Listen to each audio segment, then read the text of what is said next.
Chapter 9. As he was sitting at breakfast next morning, Basil Hallward was shown into the room. "I am so glad I have found you, Dorian," he said gravely. "I called last night, and they told me you were at the opera. Of course, I knew that was impossible. But I wish you had left word where you had really gone to. I passed a dreadful evening, half afraid that one tragedy might be followed by another.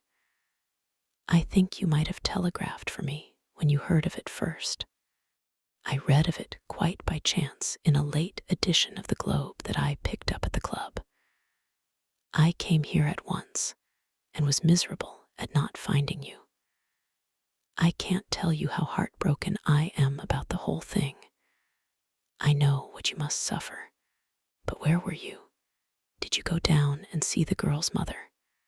For a moment, I thought of following you there. They gave the address in the paper. Somewhere in the Euston Road, isn't it? But I was afraid of intruding upon a sorrow that I could not lighten. Poor woman. What a state she must be in. And her only child, too. What did she say about it all?" "My dear Basil, how do I know?" murmured Dorian Gray, sipping some pale yellow wine from a delicate, gold-beaded bubble of Venetian glass, and looking dreadfully bored. "I was at the opera. You should have come on there. I met Lady Gwendolen, Harry's sister, for the first time. We were in her box. She is perfectly charming, and Patty sang divinely. Don't talk about horrid subjects. If one doesn't talk about a thing, it has never happened. It is simply expression, as Harry says, that gives reality to things. I may mention that she was not the woman's only child. There is a son, a charming fellow, I believe, but he is not on the stage. He is a sailor or something. And now, tell me about yourself and what you are painting." "You went to the opera," said Hallward, speaking very slowly and with a strained touch of pain in his voice. "You went to the opera while Sybil Vane was lying dead in some sordid lodging. You can talk to me of other women being charming, and of Patty singing divinely, before the girl you loved has even the quiet of a grave to sleep in. Why, man, there are horrors in store for that little white body of hers." "Stop, Basil. I won't hear it," cried Dorian, leaping to his feet. "You must not tell me about things. What is done is done. What is past is past. You call yesterday the past. What has the actual lapse of time got to do with it? It is only shallow people who require years to get rid of an emotion. A man who is master of himself can end a sorrow as easily as he can invent a pleasure. I don't want to be at the mercy of my emotions. I want to use them, to enjoy them, and to dominate them. Dorian, this is horrible. Something has changed you completely. You look exactly the same wonderful boy who, day after day, used to come down to my studio to sit for his picture. But you were simple, natural, and affectionate then. You were the most unspoiled creature in the whole world. Now, I don't know what has come over you. You talk as if you had no heart, no pity in you. It is all Harry's influence. I see that."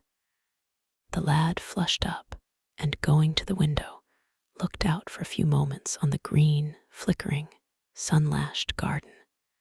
"I owe a great deal to Harry, Basil," he said at last, "more than I owe to you. You only taught me to be vain. Well, I am punished for that, Dorian, or shall be some day." "I don't know what you mean, Basil," he exclaimed, turning round. "I don't know what you want. What do you want?" "I want the Dorian Gray I used to paint," said the artist sadly.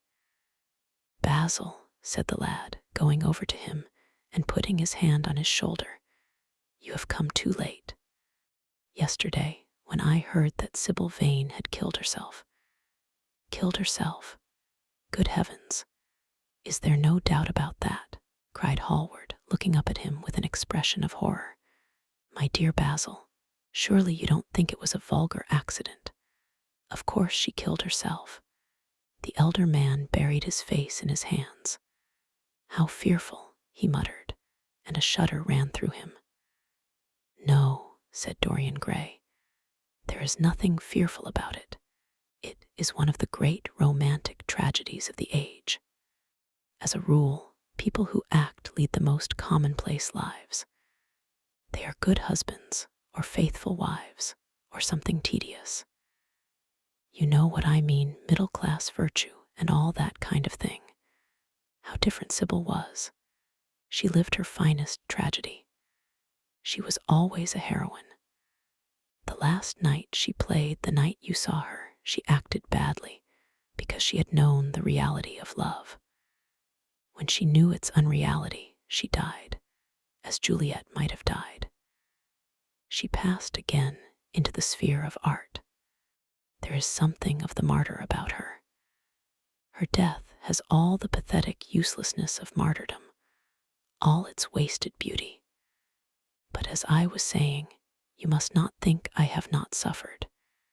If you had come in yesterday at a particular moment, about 5:30 perhaps, or 5:45, you would have found me in tears. Even Harry, who was here, who brought me the news, in fact, had no idea what I was going through. I suffered immensely. Then it passed away. I cannot repeat an emotion. No one can, except sentimentalists. And you are awfully unjust, Basil. You come down here to console me. That is charming of you. You find me consoled, and you are furious. How like a sympathetic person.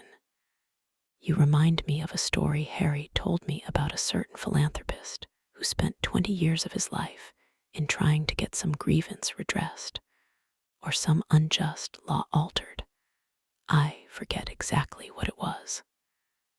Finally, he succeeded, and nothing could exceed his disappointment. He had absolutely nothing to do, almost died of ennui, and became a confirmed misanthrope.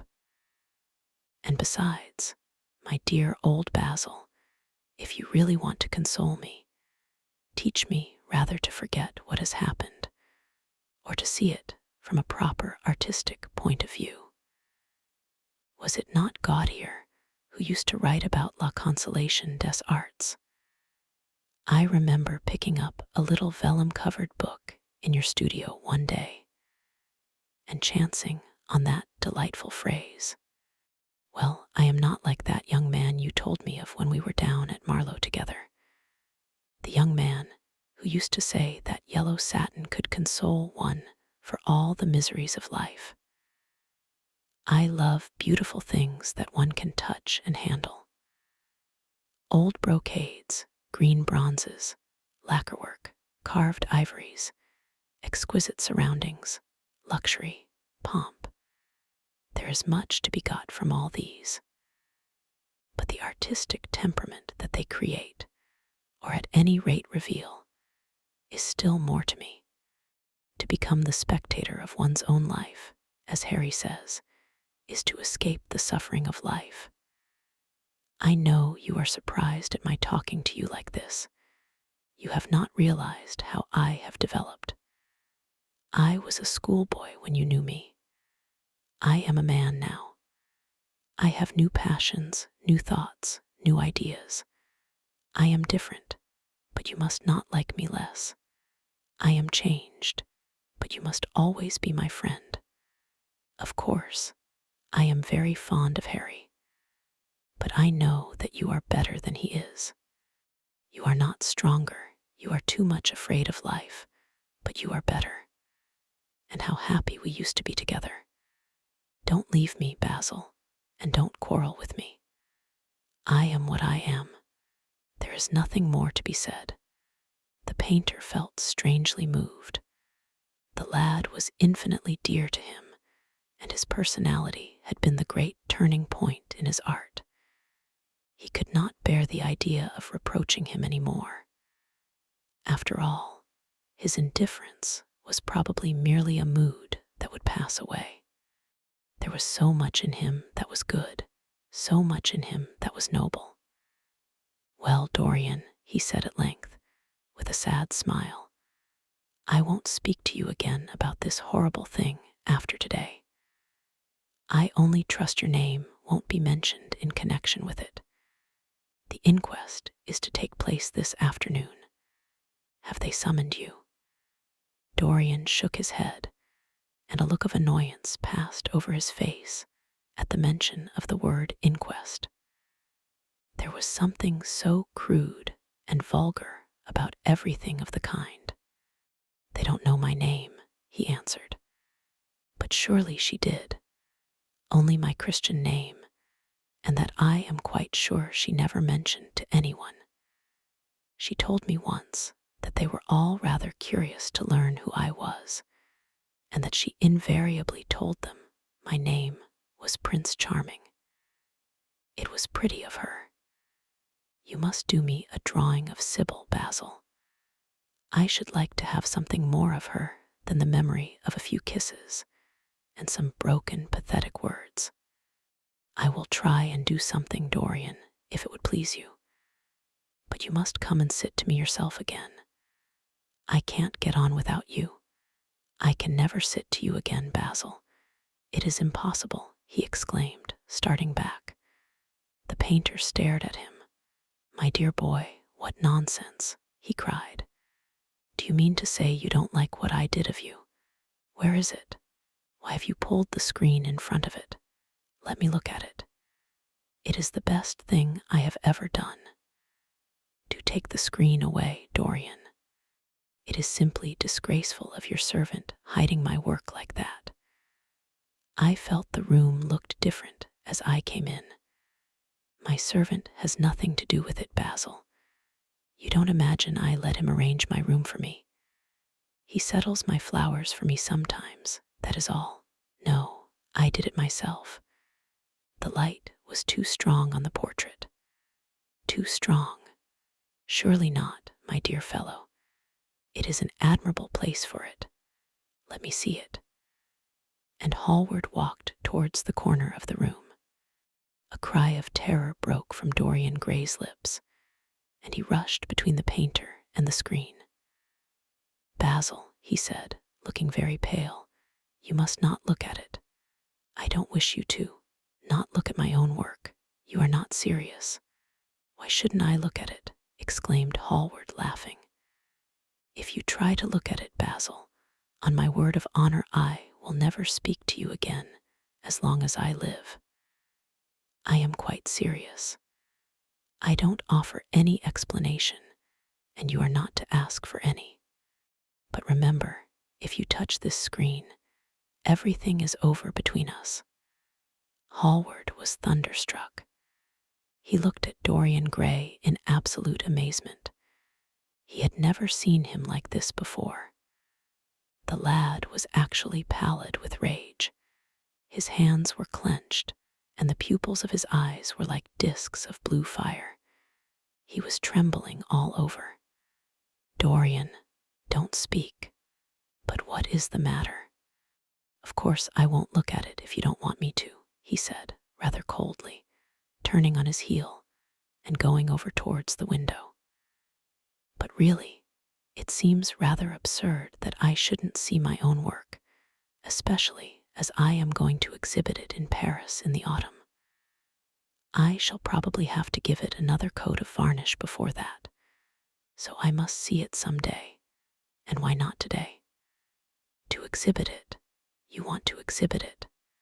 exclaimed Dorian Gray, a strange sense of terror creeping over him.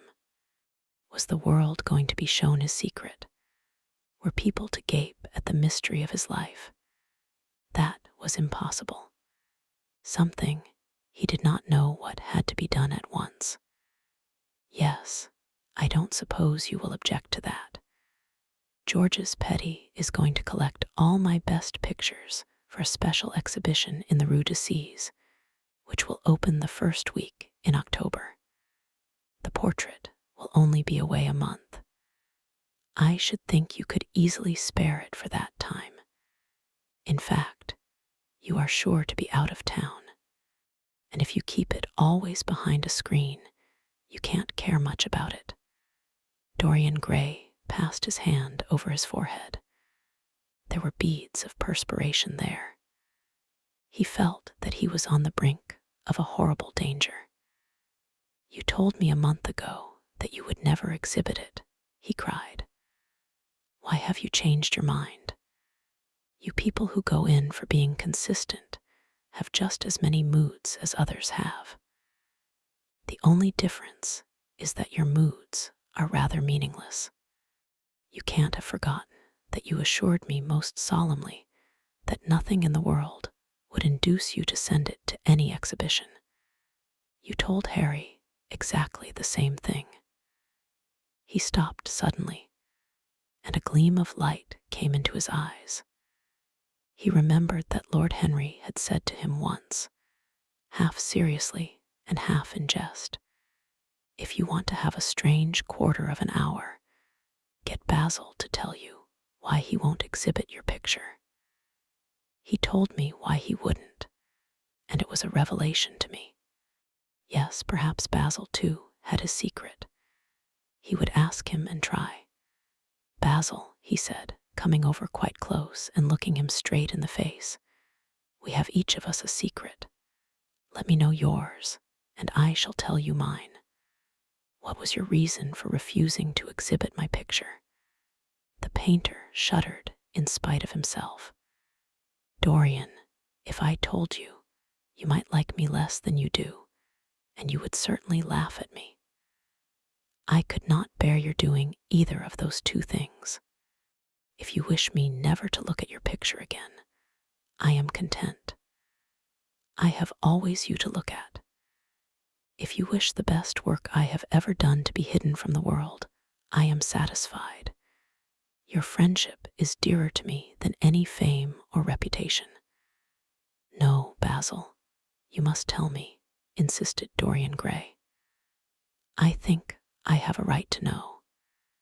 His feeling of terror had passed away, and curiosity had taken its place. He was determined to find out Basil Hallward's mystery. "Let us sit down, Dorian," said the painter, looking troubled. "Let us sit down, and just answer me one question. Have you noticed in the picture something curious, something that probably at first did not strike you, but that revealed itself to you suddenly?" "Basil," cried the lad, clutching the arms of his chair with trembling hands and gazing at him with wild, startled eyes. "I see you did. Don't speak. Wait till you hear what I have to say. Dorian, from the moment I met you, your personality had the most extraordinary influence over me. I was dominated, soul, brain, and power, by you. You became to me the visible incarnation of that unseen ideal whose memory haunts us artists like an exquisite dream. I worshipped you. I grew jealous of everyone to whom you spoke. I wanted to have you all to myself.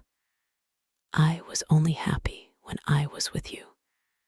When you were away from me, you were still present in my art. Of course, I never let you know anything about this. It would have been impossible. You would not have understood it. I hardly understood it myself. I only knew that I had seen perfection face to face, and that the world had become wonderful to my eyes, too wonderful, perhaps, for in such mad worships there is peril, the peril of losing them, no less than the peril of keeping them. Weeks and weeks went on, and I grew more and more absorbed in you. Then came a new development. I had drawn you as Paris in dainty armor, and as Adonis with huntsman's cloak and polished boar spear. Crowned with heavy lotus blossoms, you had sat on the prow of Adrian's barge, gazing across the green, turbid Nile. You had leaned over the still pool of some Greek woodland and seen in the water's silent silver the marvel of your own face. And it had all been what art should be: unconscious, ideal, and remote. One day, a fatal day, I sometimes think, I determined to paint a wonderful portrait of you as you actually are, not in the costume of dead ages, but in your own dress and in your own time. Whether it was the realism of the method or the mere wonder of your own personality, thus directly presented to me without mist or veil, I cannot tell. But I know that as I worked at it, every flake and film of color seemed to me to reveal my secret. I grew afraid that others would know of my idolatry. I felt, Dorian, that I had told too much, that I had put too much of myself into it. Then it was that I resolved never to allow the picture to be exhibited. You were a little annoyed, but then you did not realize all that it meant to me. Harry, to whom I talked about it, laughed at me, but I did not mind that. When the picture was finished and I sat alone with it, I felt that I was right. Well, after a few days, the thing left my studio, and as soon as I had got rid of the intolerable fascination of its presence, it seemed to me that I had been foolish in imagining that I had seen anything in it, more than that you were extremely good-looking, and that I could paint. Even now, I cannot help feeling that it is a mistake to think that the passion one feels in creation is ever really shown in the work one creates. Art is always more abstract than we fancy. Form and color tell us of form and color, that is all. It often seems to me that art conceals the artist far more completely than it ever reveals him. And so when I got this offer from Paris, I determined to make your portrait the principal thing in my exhibition. It never occurred to me that you would refuse. I see now that you were right. The picture cannot be shown. You must not be angry with me, Dorian, for what I have told you. As I said to Harry once, you are made to be worshipped. Dorian Gray drew a long breath. The color came back to his cheeks, and a smile played about his lips. The peril was over. He was safe for the time. Yet he could not help feeling infinite pity for the painter who had just made this strange confession to him, and wondered if he himself would ever be so dominated by the personality of a friend. Lord Henry had the charm of being very dangerous, but that was all. He was too clever and too cynical to be really fond of. There ever be someone who would fill him with a strange idolatry? Was that one of the things that life had in store? It is extraordinary to me, Dorian, said Hallward, that you should have seen this in the portrait. Did you really see it? I saw something in it, he answered, something that seemed to me very curious. Well, you don't mind my looking at the thing now? Dorian shook his head. You must not ask me that, Basil. I could not possibly let you stand in front of that picture. You will some day, surely. Never. Well, perhaps you are right. And now goodbye, Dorian. You have been the one person in my life who has really influenced my art. Whatever I have done that is good, I owe to you. Ah, you don't know what it cost me to tell you all that I have told you. My dear Basil, said Dorian, what have you told me? Simply that you felt that you admired me too much. That is not even a compliment. It was not intended as a compliment. It was a confession. Now that I have made it, something seems to have gone out of me. Perhaps one should never put one's worship into words. It was a very disappointing confession. Why, what did you expect, Dorian? You didn't see anything else in the picture, did you? There was nothing else to see. No, there was nothing else to see. Why do you ask? But you mustn't talk about worship. It is foolish. You and I are friends, Basil, and we must always remain so. You have got Harry, said the painter sadly. Oh, Harry, cried the lad, with a ripple of laughter. Harry spends his days in saying what is incredible and his evenings in doing what is improbable. Just the sort of life I would like to lead. But still, I don't think I would go to Harry if I were in trouble. I would sooner go to you, Basil. You will sit to me again. Impossible. You spoil my life as an artist by refusing Dorian. No man comes across two ideal things. Few come across one. I can't explain it to you, Basil, but I must never sit to you again. There is something fatal about a portrait. It has a life of its own. I will come and have tea with you. That will be just as pleasant. Pleasanter for you, I am afraid, murmured Hallward regretfully. And now goodbye. I am sorry you won't let me look at the picture once again, but that can't be helped. I quite understand what you feel about it. As he left the room, Dorian Gray smiled to himself. Poor Basil. How little he knew of the true reason. And how strange it was that, instead of having been forced to reveal his own secret, he had succeeded, almost by chance, in wresting a secret from his friend. How much that strange confession explained to him. The painter's absurd fits of jealousy, his wild devotion, his extravagant panegyrics, his curious reticences. He understood them all now, and he felt sorry. There seemed to him to be something tragic in a friendship so colored by romance. He sighed and touched the bell.